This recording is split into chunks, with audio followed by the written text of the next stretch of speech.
5 seconds. Start. மாண்புமிகு முதலமைச்சர் அவர்கள் சட்டமன்ற பேரவையில் எதிர்க்கட்சிகள் அரசின் மீது கொண்டு வந்த கண்டன தீர்மானம், நம்பிக்கையில்லா தீர்மானம் ஆகியவற்றிற்கு பதில் அளித்து பேசுகையில் கூறியதாவது: மாண்புமிகு சட்டமன்ற பேரவைத் தலைவர் அவர்களே, எதிர்க்கட்சி உறுப்பினர்களின் கருத்துக்களுக்கு ஏறக்குறைய 10 தலைப்புகளில் நான் பதில் கூற வேண்டியவனாக இருக்கின்றேன்.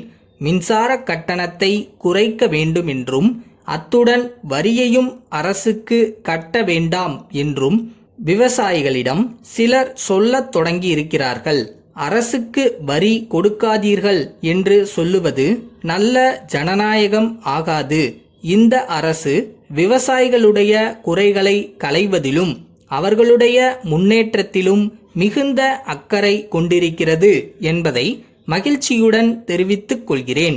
விவசாய தொழிலாளர்களுக்கு நிர்ணயிக்கப்பட்ட கூலி கிடைக்கவும் தக்க நடவடிக்கை எடுத்துக்கொள்ளும் என்பதை தெரிவித்துக் கொள்கிறேன். அரசின் பல்வேறு துறைகளைச் சார்ந்த பணியாளர்கள் தங்களுக்கென பல்வேறு சங்கங்களை அமைத்துள்ளனர். புதிதாக சங்கங்கள் தோன்றுவதை இந்த அரசு விரும்பவில்லை. ஒரு தொழிலுக்கு ஒரு சங்கம் என இறுதியான முடிவுக்கு அனைவரும் ஒத்துழைக்க வேண்டுமென்று கேட்டுக்கொள்கிறேன். அடுத்தபடியாக, வெள்ள நிவாரண உதவிகள் தேவை உள்ளவர்களுக்கு சரியான நேரத்தில் கிடைக்கவில்லை என்று மாண்புமிகு உறுப்பினர்கள் அரசு மீது குற்றம் சாட்டினார்கள். இந்த அரசானது வெள்ளத்தால் பாதிக்கப்பட்ட அனைவருக்கும் ஜாதி மத கட்சி பாகுபாடின்றி உடனடியாக உதவி செய்து வருகின்றது. தகுதி உள்ளவர்களுக்கு அரிசி, பணம், துணி ஆகிய பொருள்கள் தக்க நேரத்தில் கிடைக்க ஆங்காங்குள்ள அதிகாரிகள் உரிய நடவடிக்கைகளை உடனடியாக எடுக்கிறார்களா என்பதையும் இந்த அரசு கூர்ந்து கவனித்து நடவடிக்கை எடுத்து வருகிறது. பொதுவாக வெள்ள நிவாரண பணிகள் எல்லா இடங்களிலும் மனிதாபிமானத்துடன் நடைபெற்று வருகின்றன என்பதை தெரிவித்துக் கொள்கிறேன். மேலும் காவல்துறையை 3 பிரிவுகளாக பிரித்து மதுவிலக்கு, வன்முறைகள், பாதுகாப்பு ஆகியவற்றை கவனிக்க நடவடிக்கைகளை மேற்கொள்ளலாம் என்று அரசு கருதுகிறது. அதற்காக காவல்துறையினரின் எண்ணிக்கையையும் கூடுதலாக்கி சீரிய முறையில் மக்களுக்கு பாதுகாப்பு அளிக்க அரசு விரும்பியுள்ளது. அத்துடன் நமது காவல்துறையினரின் நல்வாழ்வு திட்டங்களும் படிப்படியாக நிறைவேற்றி வைக்கப்படும்.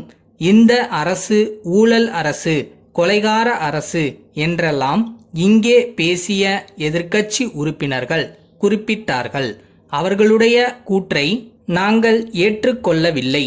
எதிர்க்கட்சியினர் இங்கே கூறியதை தீர ஆராய்ந்த பிறகுதான் அவை ஆதாரமற்றவை, கற்பனையானவை என்று சொல்கிறோம்.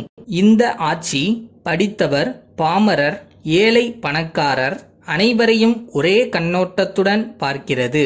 நீதி, நியாயம் என்பது எல்லா மக்களுக்கும் பொதுவாக இருக்க வேண்டும் என்பதே இந்த அரசின் குறிக்கோள். இந்த நாட்டில் நல்லாட்சி அமைய ஜனநாயக முறையில் எங்களை தேர்ந்தெடுத்து ஆட்சி பீடத்தில் அமர்த்திய மக்களுக்கு தேவையான நல்ல பணிகளை செய்வோம் என்பதை உறுதியுடன் தெரிவித்துக் கொள்கிறேன்.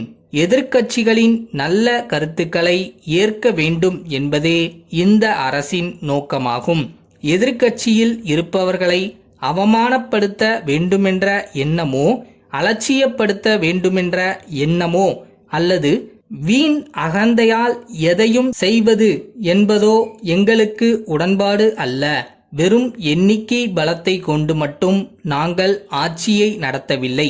மக்களின் நல்லெண்ணத்தை முன்வைத்தே ஆட்சி நடத்த விரும்புகிறோம்.